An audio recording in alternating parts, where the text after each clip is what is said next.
마태복음 26장 39절 같이 읽겠습니다. 조금 나아가사 얼굴을 땅에 대시고 엎드려 기도하여 이르시되 내 아버지여 만일 할만하시거든 이 잔을 내게서 지나가게 하옵소서. 그러나 나의 원대로 마시옵고 아버지의 원대로 하옵소서 하시고. 아멘. 예수님을 믿게 된 성도들이 가장 많이 관심을 가지는 것 중에 하나가 바로 하나님의 음성 듣기입니다. 예수님을 믿어 하나님의 영광을 드러내는 삶을 소원하게 되면서 가능한 하나님의 뜻인 길로만 가기 원하는 성도들은 하나님의 음성에 대한 많은 관심을 가지게 되는 겁니다. 여러분, 하나님의 음성을 들으며 살고 계십니까? 만약 우리가 하나님의 음성을 잘 듣지 못한다고 하면 그 이유는 무엇일까요? 하나님의 음성을 듣지 못한 이유는 크게 두 가지가 있습니다. 첫째는 하나님께서 말씀하신 음성에 순종하지 않기 때문입니다. 오늘 말씀에 보면 예수님께서는 하나님 말씀에 육체적으로는 순종하기 어려워 이 잔을 지나가게 해달라 말씀하고 있지만 그러나 결국에 하나님 말씀에 순종하여서 하나님 뜻이 이루어지기를 원한다라고 그렇게 또 주님께서 말씀하시는 장면을 보게 됩니다. 사무엘상 3장에 보면 어린 사무엘에게 하나님의 음성이 들려오자 제사장 엘리가 그에게 하나님의 음성 듣는 법을 가르쳐 줍니다. 즉 하나님의 음성이 들려올 때 그 음성을 듣는 올바른 자세에 대해서 가르쳐 줍니다. 그 자세, 그 방법이 무엇인가요? 하나님의 음성이 들려올 때 그 말씀 앞에 이렇게 고백하라는 거죠. 여호와여 말씀하옵소서 주의 종이 듣겠나이다. 여기서 듣다의 의미를 가지는 원어 사마은은 귀를 기울이다, 경청하다, 순종하다의 의미를 가집니다. 즉 듣다라는 단어 안에 순종하겠습니다. 주님이 어떤 말씀하시든지 제가 그 말씀을 듣고 순종하겠습니다라고 하는 의미가 담겨져 있는 겁니다. 그 당시 엘리와 사무엘의 경우를 통해서 우리는 하나님의 음성을 들을 수 있는 방법과 하나님의 음성을 듣지 못하는 이유를 동시에 발견할 수 있게 되는 겁니다.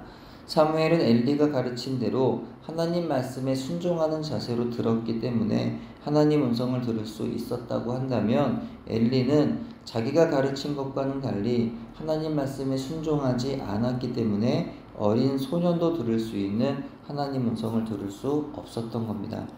뒤이어 등장하는 사울왕은 어떤 사람이었나요? 그는 구약시대에 성령님의 임재를 경험한 몇 안 되는 사람들 중에 한 명이 아니었나요? 하지만 그가 반복적으로 하나님의 명령에 불순종하게 되자 성령님이 그를 떠나게 되어 악신에 사로잡히게 되면서 그는 하나님의 음성을 듣지 못하는 사람이 되어 버렸던 겁니다. 성도가 세상에 살면서 두 마음으로 살아가는 경우가 있습니다. 하나의 마음은 하나님 말씀을 따르면서 다른 하나의 마음은 세상을 따르는 겁니다. 내가 믿고 따르고 싶은 말씀은 취하지만 내가 믿고 따르고 싶지 않은 말씀은 적당히 외면하면서 사는 겁니다.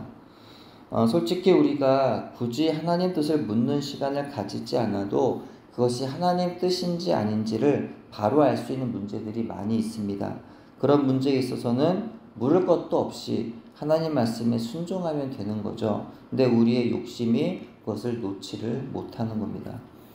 성도의 양심에 걸리는 일을 하려 한다거나 비도덕적인 일들을 하려 할 때 분명 하나님의 뜻이 아닌 걸 알면서도 기도하지 않고 자기 원하는 대로 진행하거나 혹은 기도로 물을 필요도 없는 그 일에 대해서 하나님께 물으면서 응답을 구하는 경우가 있습니다.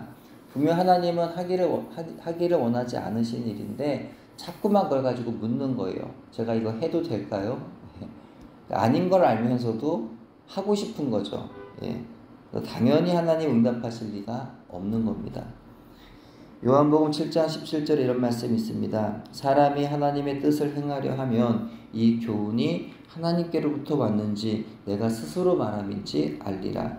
관건은 내가 하나님의 뜻을 행하려 하는 마음이 나에게 있느냐 하는 겁니다. 순종의 마음이 내게 있느냐 하는 거예요. 그 마음이 있으면 우리는 하나님의 음성을 분명히 들을 수가 있는 겁니다. 두 번째로 우리가 하나님 음성을 듣지 못하는 이유는 세상에 너무 많은 정신을 빼앗기기 때문입니다. 여러분 한번 생각해 보세요.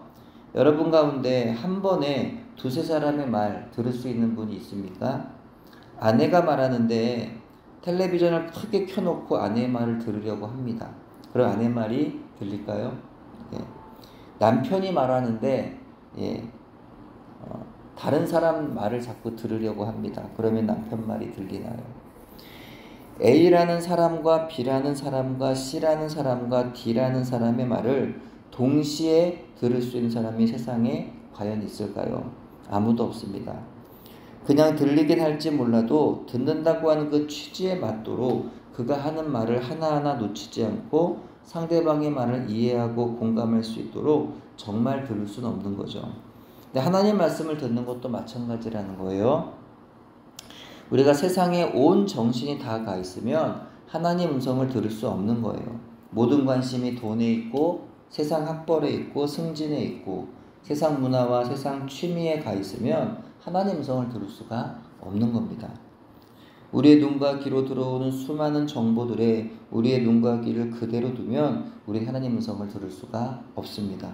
우리의 생각 속에 세상의 잡다한 소리와 이미지들로 가득가득 채워놓고 있으면 그 생각 가운데 하나님 음성이 들어올 공간이 없는 거죠.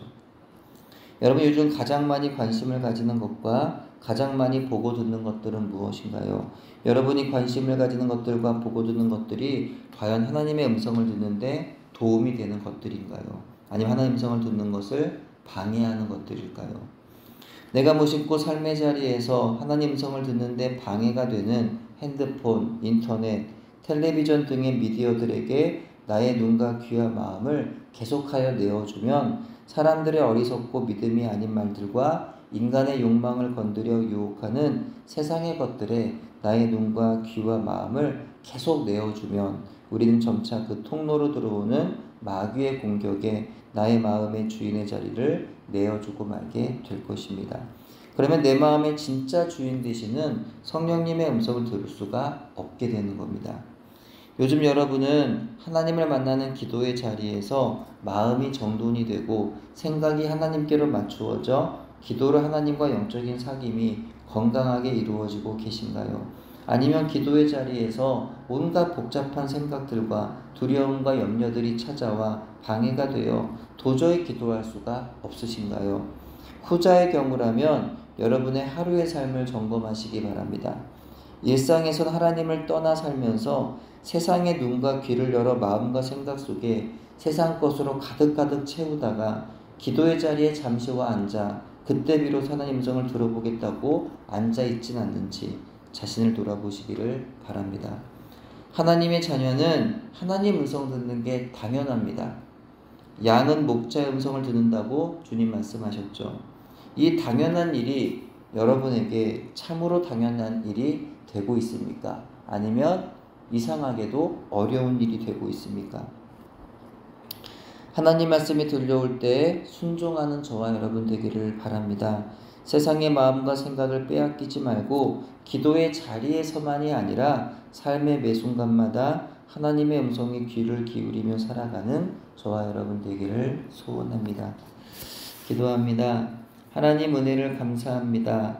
말씀 가운데 하나님의 뜻을 알게 하시고 기도로 하나님 말씀을 들려주심에 감사를 드립니다. 그렇게 삶의 현장 가운데 또 말씀의 자리, 기도의 자리에서 하나님의 음성을 들으며 하나님과 동행하는 복된 은혜를 허락하여 주옵소서.